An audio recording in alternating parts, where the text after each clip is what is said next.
happened in the Sierra Nevada foothills, 30 miles east of Sacramento, where a retired ranger was found dead in his cabin with the door torn off its hinges and claw marks gouged 8 feet up the interior walls. The marks were not from a bear. They were too narrow, too deliberate, and arranged in patterns that suggested fingers rather than paws. The coroner ruled it a wild animal attack, but the photos I took before the body was moved showed something else entirely. Defensive wounds covered both arms, deep lacerations that had caught fur and tissue samples.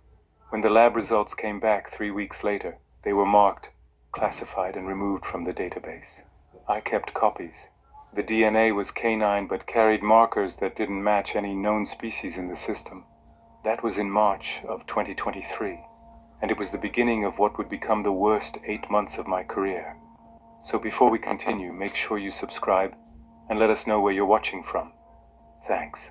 I spent 14 years with the Bureau before this case landed on my desk. Most of it focused on organized crime and interstate fugitives.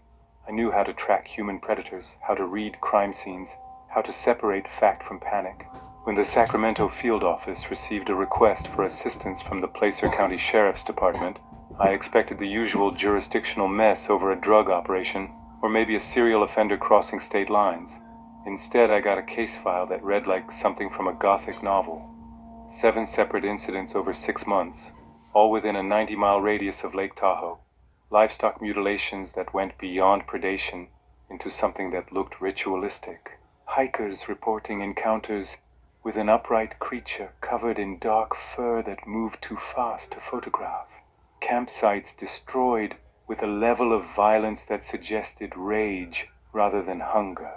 The local authorities were overwhelmed and looking for any explanation that didn't involve acknowledging what the evidence was showing them. They wanted the FBI to either solve it quietly or declare it a hoax so they could move on. The Bureau assigned me because I had worked animal attack cases before, back when I was stationed in Montana and dealing with the aftermath of grisly encounters gone wrong. They thought I could handle the physical evidence without flinching and provide a rational assessment that would close the file with minimal fuss. They were wrong about the second part.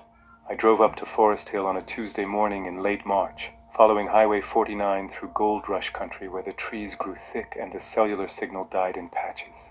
The sheriff met me at a diner on the edge of town, a man in his late 50s with deep lines around his eyes and a handshake that lasted a second too long, as if he needed the contact to confirm I was real.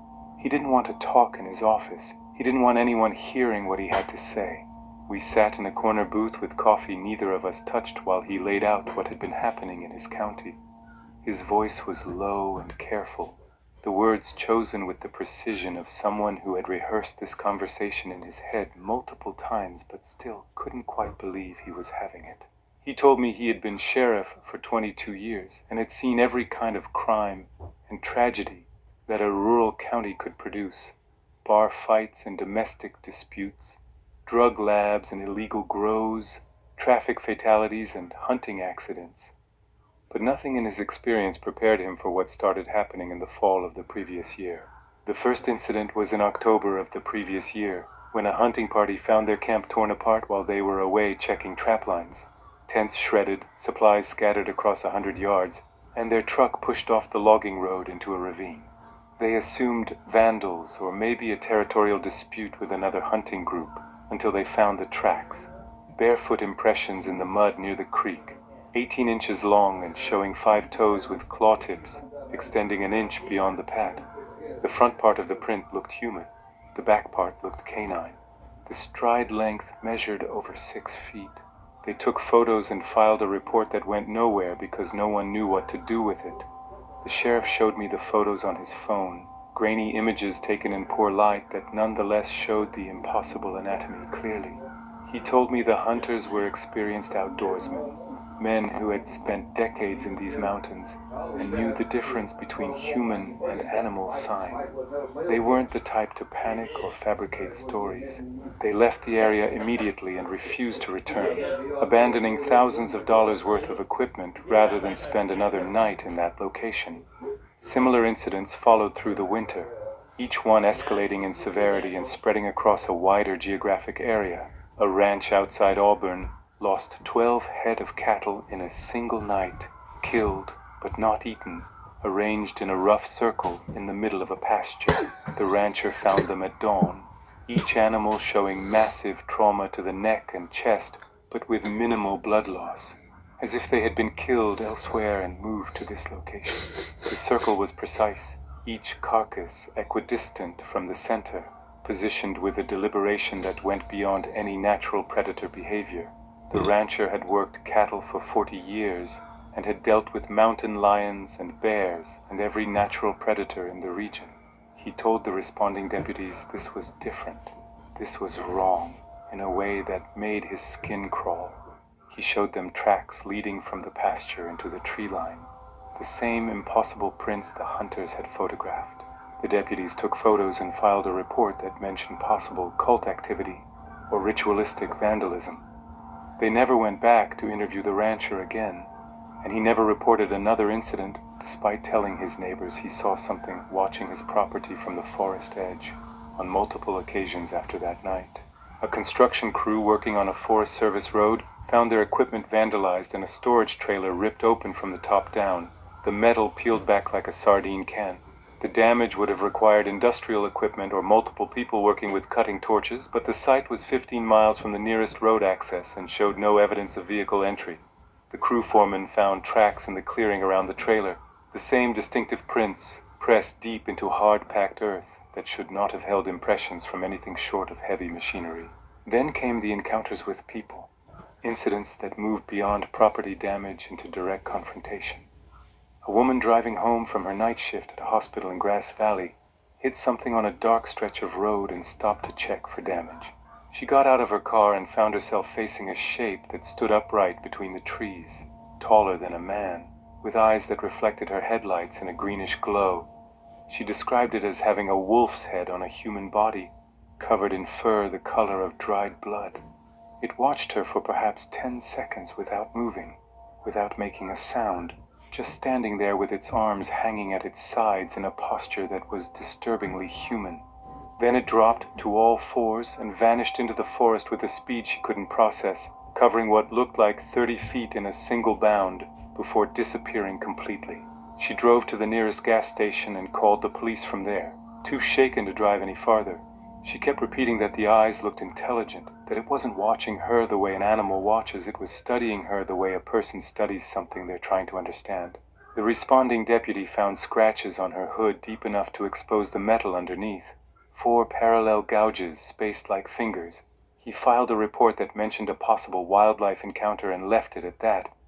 But he told the sheriff later that the scratches were wrong, that no claw marks he had ever seen showed that kind of spacing or depth. When I read through the case files in the sheriff's office later that afternoon, I saw a pattern the local deputies had either missed or chosen to ignore. Every incident happened within 10 miles of the same geographic feature, a stretch of old-growth forest along the North Fork of the American River that had been protected from logging since the 1960s. The attacks were escalating in frequency and severity, moving from property damage to livestock killings, to direct confrontations with humans. Something in that forest was territorial and getting bolder, testing boundaries and showing increasing willingness to engage with human presence. I spent the next 3 days interviewing witnesses and collecting physical evidence that the local authorities had either stored improperly or ignored entirely. The retired ranger's cabin became my focus. His name was on the lease, but not on any of the reports because he had been dead for 2 weeks before anyone found him. He lived alone, kept to himself, worked part-time as a consultant for the Forest Service, advising on trail maintenance and wildlife management. The only reason anyone checked on him was because his mail had piled up, and a concerned neighbor finally called the sheriff. The scene was a nightmare of violence that spoke to rage rather than hunger. The front door had been ripped off its hinges with enough force to splinter the frame and send the door flying 12 feet into the yard. Claw marks covered the walls inside, some so deep they exposed the studs beneath the plaster, running in parallel lines that suggested systematic destruction rather than random thrashing. Furniture was overturned and destroyed, not just knocked over but systematically broken. as if something had taken time to ensure nothing remained intact. Chairs were reduced to splinters. A table was cracked down the middle. Shelving units were torn from the walls. The body was in the bedroom, partially hidden under a collapsed bookshelf that had been pulled down on top of him, possibly in a final attempt to create some barrier between himself and whatever had entered his home. The coroner's report noted massive trauma consistent with a large predator attack, but the specifics didn't match any known animal behavior. The wounds were too clean, too precise, arranged in patterns that suggested controlled strikes rather than the random mauling a bear or mountain lion would inflict. They looked deliberate, almost surgical in their placement, targeting major muscle groups and vital areas with accuracy that went beyond instinctive predation. I photographed everything before the cleanup crew arrived, documenting angles and measurements that the initial responders had overlooked. I took samples from the claw marks, scraping wood fibers and residue that might contain biological material. I collected fur caught in the defensive wounds on the victim's arms, carefully preserving each sample in separate evidence bags with proper chain of custody documentation. The samples went to the FBI lab in Quantico with a priority flag and strict instructions for discretion. I knew even then that the results would be problematic, that whatever truth emerged from the analysis would complicate rather than clarify. While I waited for results, I interviewed the neighbor who had found the body, an older woman who had lived in the area for 40 years and knew the forest better than most. She lived a quarter-mile down the road in a cabin similar to the victim's, surrounded by the same dense forest and same isolation. She was reluctant to talk at first, giving me the standard responses about how the victim was a quiet man who minded his own business and never caused trouble. Not when I asked her directly if she had ever seen anything unusual in the woods. Something changed in her expression. The professional distance dropped and I saw genuine fear surface. The kind of fear that comes from personal experience rather than abstract worry. She looked at me for a long moment, weighing whether to trust me with what she knew, and then she started talking. She told me about sounds she heard at night, howls that started low and rose to a pitch that made her teeth ache and her windows vibrate in their frames. Not wolf howls, not coyote yips, but something that combined both and added a resonance she felt in her chest more than heard with her ears. She told me about finding deer carcasses hung in trees, suspended 8 feet off the ground with no obvious means of getting them there, gutted and arranged with their heads facing west. She told me about a morning she went out to collect firewood and found a circle of stones arranged in her driveway, each one the size of a bowling ball, placed with geometric precision while she slept. 23 stones in a perfect circle, each one carried from the creek bed 100 yards away, positioned overnight without making enough noise to wake her or her dogs. She walked around that circle 3 times before she worked up the courage to disturb it, and when she finally moved the stones back to the creek, she felt like she was being watched from the forest the entire time. She told me about tracks she had seen, the same impossible tracks with human and canine features, appearing in her garden after heavy rain and following the perimeter of her property in a pattern that suggested deliberate patrol rather than random passage. She asked me if I believed in things that weren't supposed to exist, things that operated outside normal understanding of the natural world. I told her I believed in evidence, that I followed where the facts led regardless of how uncomfortable the destination. She laughed at that, a sound without humor, and said evidence was what got her neighbor killed. She said he had been collecting information, taking photos, trying to document what he was seeing in the forest. She said he had talked about going public with his findings, about contacting researchers or journalists who might take the situation seriously. 2 weeks later, he was dead, torn apart in his own home by something the authorities refused to acknowledge existed. The lab results arrived by secure courier on a Friday afternoon, sealed in an envelope marked for my eyes, only with classification levels that seemed excessive for a routine wildlife analysis. The DNA analysis confirmed the samples were canine, but with chromosomal abnormalities that the technician noted as potentially resulting from contamination or degradation. The report suggested the samples might have come from a hybrid species, possibly a wolf-dog crossbreed with unusual genetic markers introduced through deliberate breeding programs. It was a safe conclusion that checked all the boxes for a rational explanation, something that could be filed and forgotten without raising uncomfortable questions. I didn't believe it for a second. The samples were fresh, collected from open wounds less than an hour after death, stored properly and transported under controlled conditions. There was no degradation, no contamination, no reasonable explanation for the abnormalities beyond the obvious one that no one wanted to acknowledge.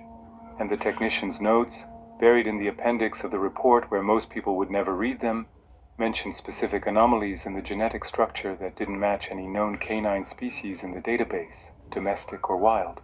Markers that suggested an evolutionary divergence from known canine lines that should have happened millions of years ago, but somehow persisted into the present.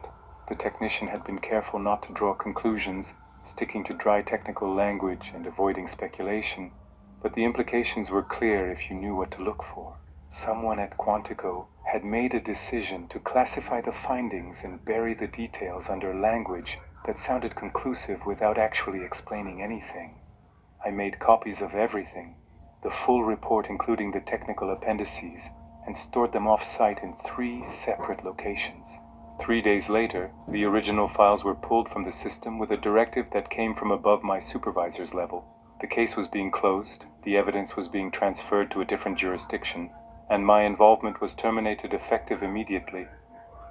That's when I knew this case was going to destroy my career one way or another, because I couldn't let it go and the Bureau couldn't afford to let me continue. I requested authorization to conduct field surveillance in the protected forest area, where the incidents were concentrated, knowing the request would probably be denied, but needing to make the attempt through official channels before I acted independently. My supervisor denied it twice, citing budget constraints and lack of probable cause, before finally agreeing to a limited operation with strict parameters and no official record. He made it clear this was a courtesy to close out the case file with something more substantial than a desk review, not an endorsement of any alternative theories about what was happening in those woods. He gave me 1 week, a basic field kit pulled from storage, and instructions to submit a final report that would satisfy the locals and allow everyone to move on to more pressing matters. I took a team of 2 junior agents who were green enough not to ask too many questions and professional enough to document everything properly. Both were recent academy graduates, eager to prove themselves, not yet jaded enough to ignore evidence that contradicted official positions. I briefed them on what to expect, showed them the photos and the preliminary reports, and watched their expressions shift from skepticism to concern as they processed what they were seeing. We established a base camp at an abandoned fire lookout tower 5 miles from the last known incident site, a structure that gave us elevation advantage and clear sightlines across the surrounding forest. The tower had been decommissioned in the 80s when satellite monitoring made human lookouts obsolete, but it was still structurally sound and offered protection from ground-level threats. We brought motion-activated cameras, night vision equipment, audio recording gear, and enough supplies to maintain surveillance for 7 days without resupply. We began systematic monitoring of game trails and water sources in the area, setting up camera stations at strategic locations and reviewing footage every 6 hours. The first 3 nights were quiet in the way that felt wrong. Too quiet, with none of the normal nocturnal activity you expect in healthy forest ecosystem. We logged minimal wildlife movement. No deer browsing patterns, no small mammal activity in the areas where we had set our cameras. It was as if everything with survival instincts had abandoned this section of forest, leaving it empty except for us.